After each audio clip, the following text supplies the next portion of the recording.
Hey guys, we're going to look at what a virus looks like. Now, I have two viruses installed on this machine. They're on the desktop. I have it in a zip and a PDF file. We also have Malwarebytes and Windows Defender that is built into Windows on this machine. And then I have a few other scanning tools, but we'll look at them later. We're going to see what different antivirus programs do. Some of them are more reliable than others. So we have things like Sophos, Hitman Pro, Roadkiller, and a few others. Now, what this is about is to identify if this is a virus. So we're going to scan it with Malwarebytes, see if it finds anything. It will either detect a threat, maybe an unwanted program, or it won't. Now, what's real interesting here is that it actually won't detect a threat. And that's real bad because it doesn't have the signature or a heuristic engine designed to find this file and determine that it's a Trojan. We're left unprotected. So as you can see, it shows no threats detected. And so we're going to see what this file looks like. Now, it shows that it could be a PDF from the icon, but if you look in the properties, it shows that it's actually an application or .exe file.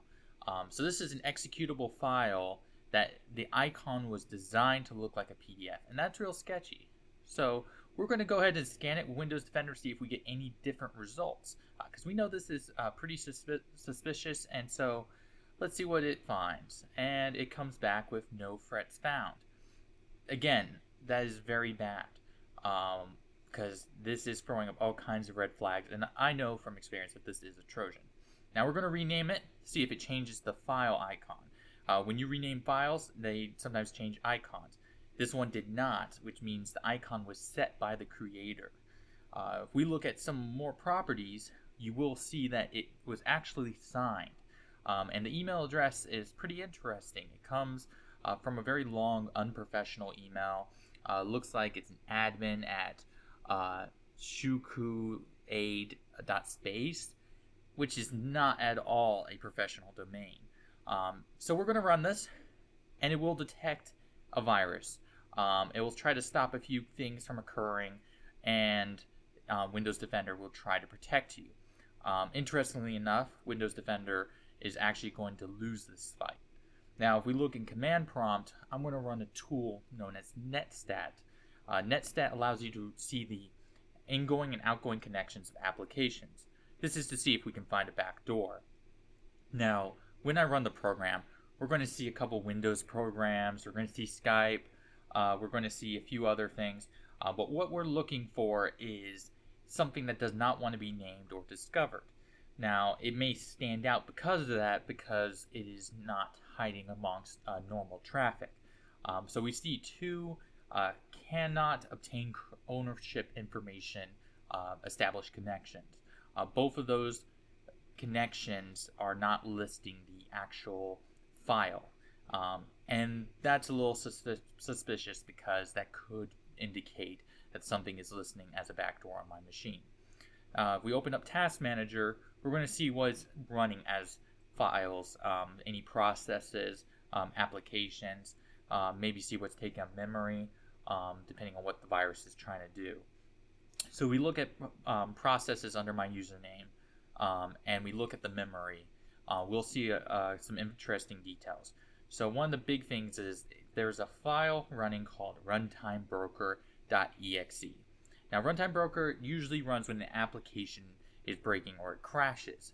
However, malware creators, or those who create viruses, trojans, or worms, actually use the file name in order to hide their virus. So we're going to create a dump file. We're going to see what that is created and what it's doing, see if it's doing anything malicious, and determine maybe steps to remediation. So if we open this up, and we're going to open it as a text file, you're going to see mostly gibberish. Those are going to be just random, almost looks like code, or some people say it looks like a foreign language, but that's not important. We're looking for the stuff that stands out in English. So it looks like this file might have been created in Pacific Standard Time. If we scroll down through all the gibberish, we're going to start seeing some processes and some errors that we're running. when we see it, we're going to see that it tried to create a file, it tried to write files, tried to go to an outgoing domain. We're going to see that the operations kept timing out. There were security problems that were occurring.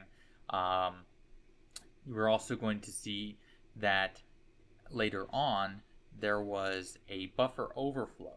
And when looking more into it, it actually performed a buffer overflow attack against the Windows Defender application. So Windows Defender actually got killed and targeted by the virus. So in order to prevent it from removing it. So going through here, you probably can find a lot more information, but we're just going to sift through, see what we can find. And we're going to see that it actually did manage to kill Windows Defender and run out of memory. So a few processes also get shut down, and we also get some issues. And I noticed that UAC, or user access control, was also disabled. Once we close this out, we're going to quickly run a virus scan on it, see if Malwarebytes can detect anything. The PDF side of the virus was removed from the desktop, but we know from Task Manager and from the netstat that it's actually still running. So maybe Malwarebytes will find something, maybe it won't, but that will take a while. And so we're going to look at how this virus executed. Now, I use a program, it's called any.run. It's a website you can go to. If you have a subscription, you can look at how a virus breaks down. It creates an executable file that runs a command shell, and that command shell executes and creates more files and actually makes itself look like the Adobe Reader executable. And so it's replacing it and trying to set itself all throughout the file system in order to spread. And this is how Trojans work.